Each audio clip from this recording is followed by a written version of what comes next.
எல்லாருக்கும் வணக்கம். இன்றைக்கி நம்ம செட்டிநாடு சமையலில் என்ன பார்க்க போகிறோம்னா, எல்லோரும் பாதுஷா செஞ்சு காட்டுங்கம்மா தீபாவளிக்கு அப்படின்னு சொல்லி நிறைய பேர் கேட்டுக்கிட்டு இருக்கிறீங்க. இன்றைக்கி பாதுஷா தான் செய்ய போகிறேன். ரொம்ப ஈஸியாக குயிக்காக எப்படி செய்கிறது அப்படிங்கிறத சிம்பிளாக நான் சொல்லித்தர போகிறேன் உங்களுக்கு.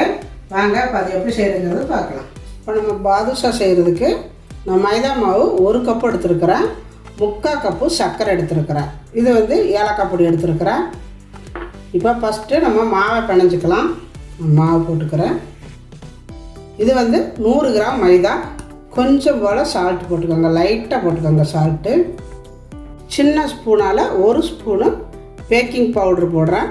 கொஞ்சம் போல் ஏலக்காய் பொடி லைட்டாக போட்டுக்கோங்க. மாவுக்கு மட்டும் நம்ம ஜீராவிலையும் போடுவோம், அதனால் கொஞ்சமாக போட்டுக்கலாம். 3 ஸ்பூன் அளவு நெய் விட்டுருக்குறேன். நெய்க்கு பதிலாக நீங்கள் பட்டர் கூட போட்டுக்கலாம். இந்த மாதிரி நல்லா கலக்கிக்கோங்க. அந்த நெய்யில் அந்த மாவு நல்லா பிணையணும். இந்த மாதிரி நல்லா பிணைஞ்சிட்டு பிடிச்சி பார்த்தா கொலக்கட்டை மாதிரி நிற்கணும். இந்த அளவுக்கு பண்ணால் தான் அந்த நல்ல லேயராக நல்லா இருக்கும். நம்ம கடையில் வாங்குகிற பாதுஷா மாதிரியே லேயராக இருக்கணும்னா இந்த மாதிரி பிணைஞ்சிக்கணும். இப்போ இதில் கொஞ்சம் தண்ணி ஊற்றி பிணைஞ்சிக்கலாம். சில பேர் தயிர் பாலெல்லாம் சேர்த்துக்குவாங்க. தயிர் வேணாலும் தயிர் விட்டுக்கலாம், பால் வேணாலும் பால் ஊற்றி பிணைஞ்சிக்கலாம். இன்றைக்கி நான் நெய் தண்ணி தான் விட்டுருக்கிறேன். தண்ணி கொஞ்சமாக விட்டுக்கோங்க. ரொம்ப நம்ம புரோட்டா சப்பாத்தி எல்லாம் பிணையிற மாதிரி அமுத்தி பிணையக்கூடாது. இந்த மாதிரி பிணைஞ்சிக்கணும். இந்த உள்ளங்கையை வச்சு அமுத்தி தேய்க்கவே கூடாது. இந்த மாதிரி தேய்ச்சிக்கணும். இந்த மாதிரி தான் பிணையணும், அமுத்தி பிணையாமல்.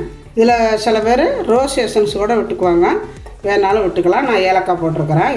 இதை அப்படியே மூடி வச்சிடலாம். இது ஊறட்டும், 10 நிமிஷமாவது ஊறணும்.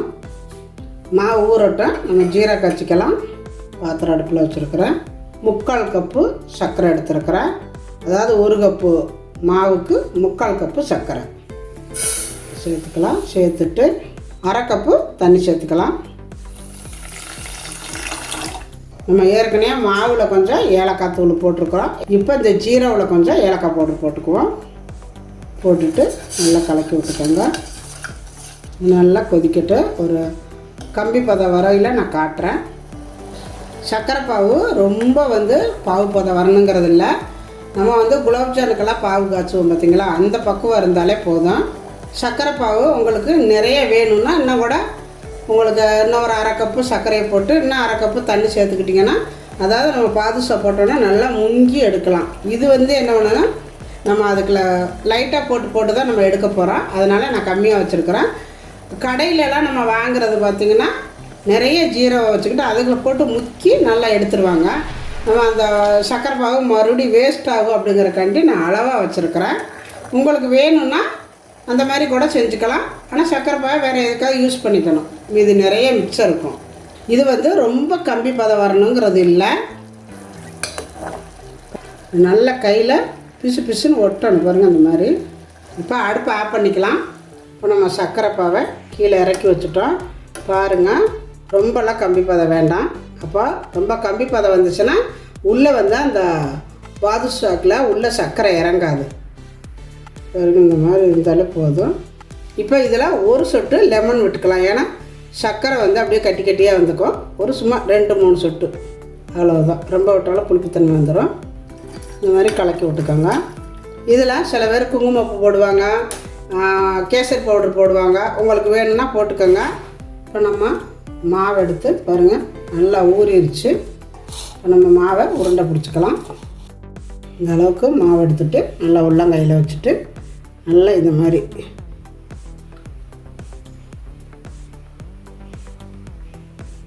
நல்லா உருட்டிடுங்க. உருட்டிட்டு நடுவில் லைட்டாக இந்த மாதிரி ஒரு விரலை கொடுத்து இப்படி ப்ரெஸ் பண்ணினீங்கன்னா அழகாக வந்துடும். ஓட்டை இந்த மாதிரி வந்துடும். இதே மாதிரியே பிடிச்சி எல்லாத்தையும் வச்சுக்கலாம்.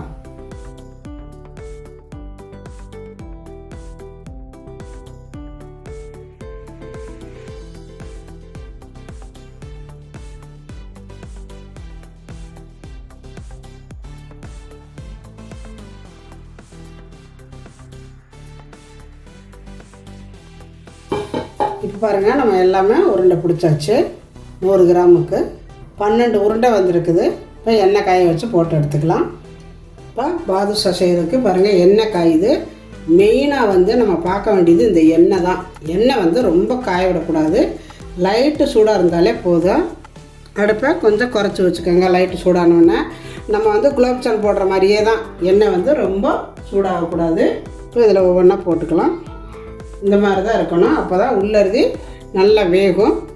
வேக வேக ஒவ்வொன்றா மேலே வருது. பாதுஷா பார்த்திங்கன்னா கொஞ்சம் லேட்டாகும். நம்ம வந்து பொறுமையாக தான் போட்டு எடுக்கணும். வேகமாக வச்சிங்கன்னா நல்லா வெளியில் வந்து சீக்கிரம் கலர் வந்துடும், உள்ளே வேகாது, மாவாகவே இருக்கும். அதனால் அடுப்பை நல்லா குறைச்சி வச்சு இந்த மாதிரி பொறுமையாகவே போடுங்க. பாருங்கள் வெந்துருச்சு. நல்லா வெந்தால் இந்த கலர் வரணும். பாருங்கள் வெந்துருச்சு, நல்லா வெந்திருக்கு. இப்போ இதை எடுத்துக்கலாம்.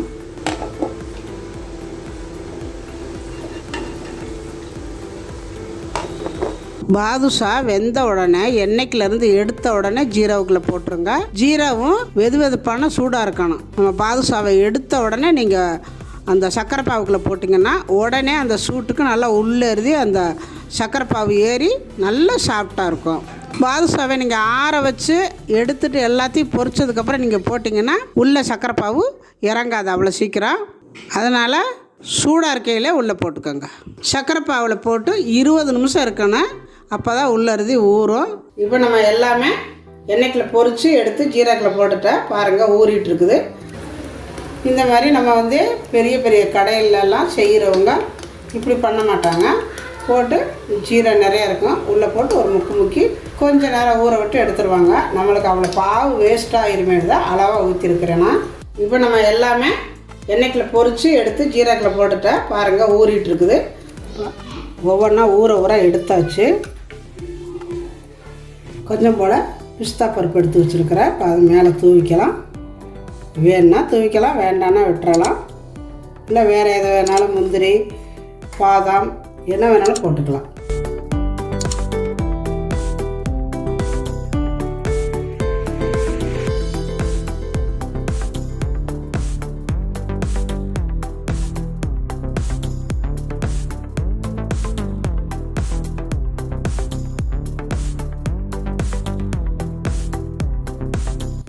இப்போ நம்ம பாதுஷா சூப்பராக ரெடி ஆயிடுச்சு. இதுக்கு வந்து மெயினாக அந்த மாவு பிணைக்கிறதும் நம்ம வந்து பொரிச்சு எடுக்கிறதும் தான் ரொம்ப பார்த்துக்கணும். வேறு எல்லாமே சிம்பிளாக பண்ணிக்கிறது தான்.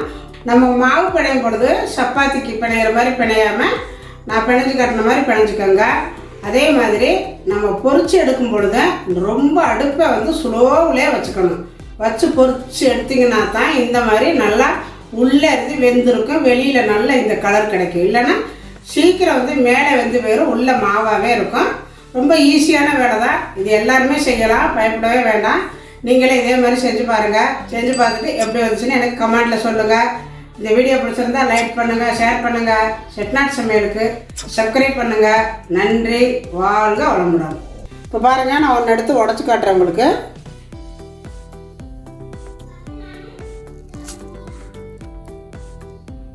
பாருங்கள் நல்லா வெந்திருக்கு, எப்படி இருக்கு பாருங்கள், சூப்பராக வந்திருக்கு பாருங்கள். இன்னும் கொஞ்சம் நேரம் ஆக ஆக இன்னும் சாஃப்டாயிரும், ரொம்ப நல்லா இருக்கும்.